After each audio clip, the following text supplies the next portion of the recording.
That looks like more like Ralph there. This is Johnny. Now, he looks like Johnny.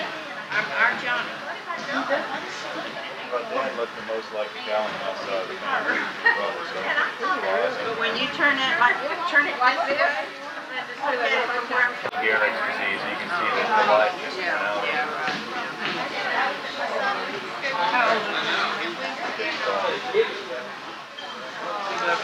Oh, these are the fun pictures.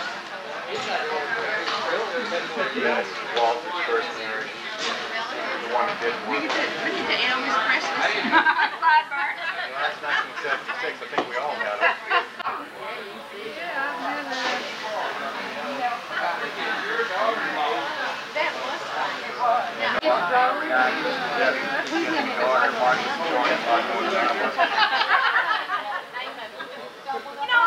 Brother would like it if you're embarrassing him in his absence. This was taken. It was taken here. You have a little hand there.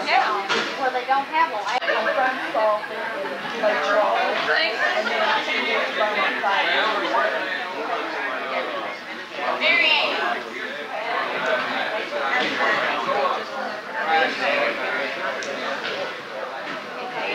In Beaumont?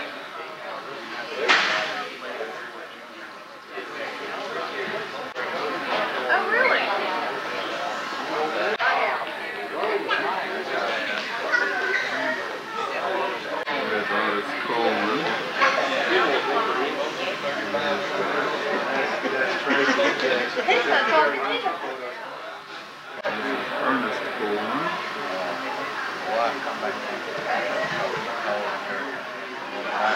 What's your name again? Carlos Coleman. Okay, I remember you now. Okay. And this is your wife? No, my Ernest's wife. Okay.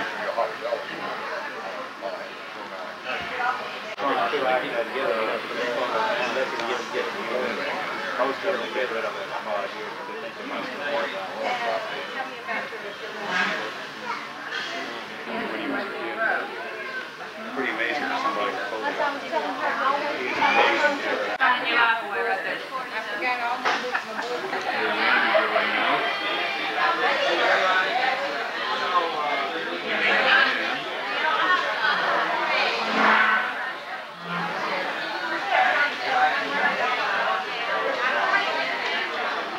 There's Troy, Girlinghouse. And his family. And Willie.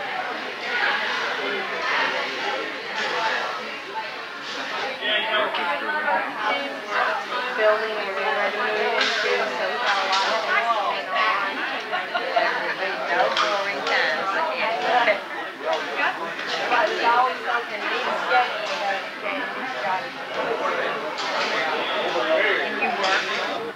And those of us that are descendants and those that chose to be, we pray for each one represented here today. We'd ask you, Father, to give us safe journeys back home. And with that, Same time that we have in this. We're feeling out to see, since we're all from the same monkey out of the tree back up there. We were thinking about seeing about combining them. They're going to check with their side of the family and see if they have any objections, combining that side and this here bunch into the same, having one common one once a year.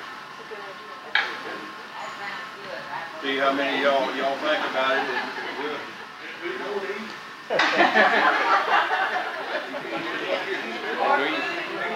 Now,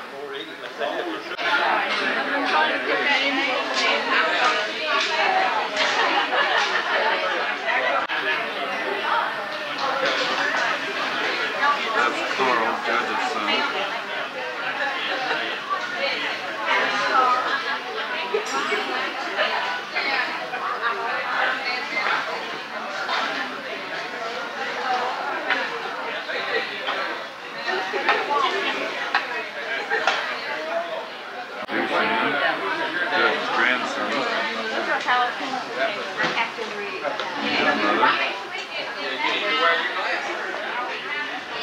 The Milners. Okay.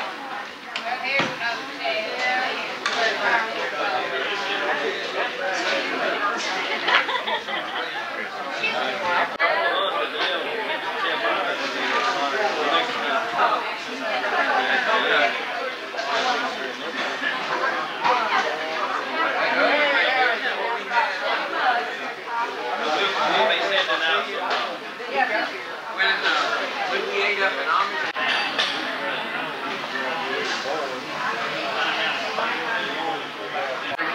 Mike Girlinghouse.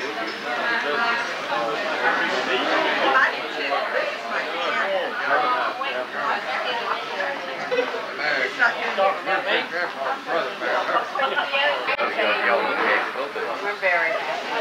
But what happens is you get the saying, and usually we do for the whole week, but he's really busy, so believe it or not, he has to give speeches. This place gets a lot quieter during eating time.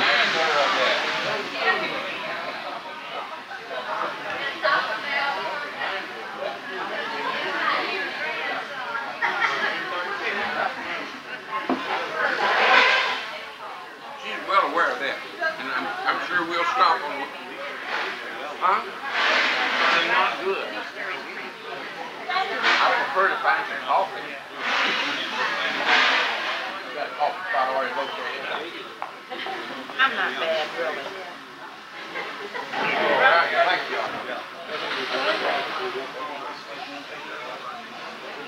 She actually saved some of the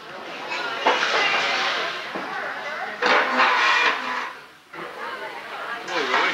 How you doing, sir? Good.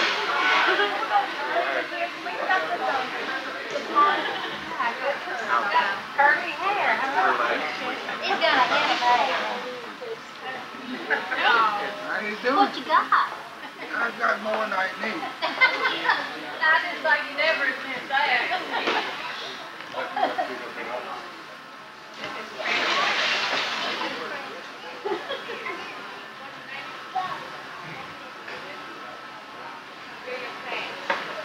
Why, and this was something somebody was asking me a little while ago, why the difference between the names Gallinghouse and Girlinghouse when it's the same family? That's because the name, as it was spelled in Germany, G-E-R-L-I-N-G-S-H-A-U-S-E-N, would look like Girlingshausen to an American, but it sounded like Gallinghausen. My side of the family kept Gallinghausen until the great-grandfather's generation in the 1880s. Meanwhile, the Girlinghouse side of the family converted originally to Girlingshouse with an E during the Civil War period, but I'll get to that in a minute. Anyway, the reason we think they lived in New York initially was because Christian put down in 2 separate documents that he was born in New York. That's not true because he was already 4 years old when he came over from Germany, but it must have been his earliest recollection that he was in New York, and he put down where he thought he was born.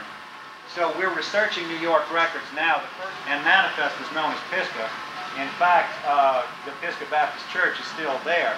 So that was the original name of that little settlement, and it was mostly the Fords, the Bowies, who were some of the oldest residents and settlers in Catahoula, Jim Bowie's family, and a few others. The Tollifers were around from that antiquity as well. Anyway, Elizabeth and Laban married sometime after 1846, although we can't find any reference to that marriage in the courthouse records. They lived in a place called Fulton Street, north of First Avenue there. It's now known as St. Thomas and First, but you can still see some of the older houses.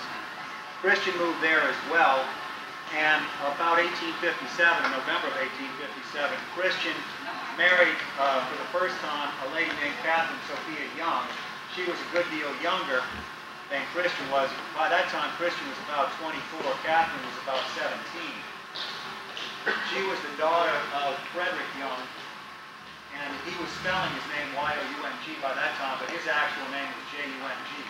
He was also a German, and he was a bartender on Algiers Point. They moved to Algiers at that time and set up a separate residence. I've shown Roland the site of the boarding house in Algiers where they lived, that boarding house actually burned down in the fire in 1892 in Algiers, but the site still remains. So if any of you get to Algiers, you can actually see where they used to live in the boarding house. It was Elizabeth Cohen's boarding house, and there's still a little placard that kind of memorializes that. Meanwhile, Elizabeth has now had 4 children. Martha, who was the eldest, Emily, who probably died as a child, Henry L. Ford, who was Henry Louis Ford, and that was he was named after his grandfather on the Gallinghouse side. Laban Ford Jr. was born in 1856, and she was getting ready to have a 4th child, Nancy Ford, who married Yancey Coleman in the 1880s and was responsible for our Coleman cousins, and we're really thankful to her for that, if nothing else. Otis and Ernest and Carlos could tell you a lot more about them, but suffice it to say, they're a terrific group of people. They give you the shirts off their backs, and I'm happy to be related to all of them. I know if I showed up tomorrow at Otis's and Eunice's, I could stay there as long as I needed to, and I may take you up on it. And also at that point, Henry's children, who had remained alive, married a gentleman named Philip Geary.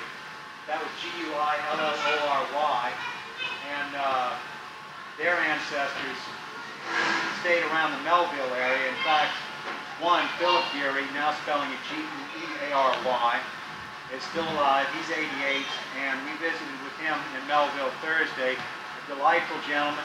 He's looking for one among us who is wealthy, and that's the one he wants to get really close to. So if somebody's got some cash, Bill's looking for you. And then she went to New Orleans to get Henry's signature on a deed, conveying his one to her, and Christian conveyed his one to her as well. I think they kept it up. I think I told you earlier today that 1930s. I was just a small kid, at that time.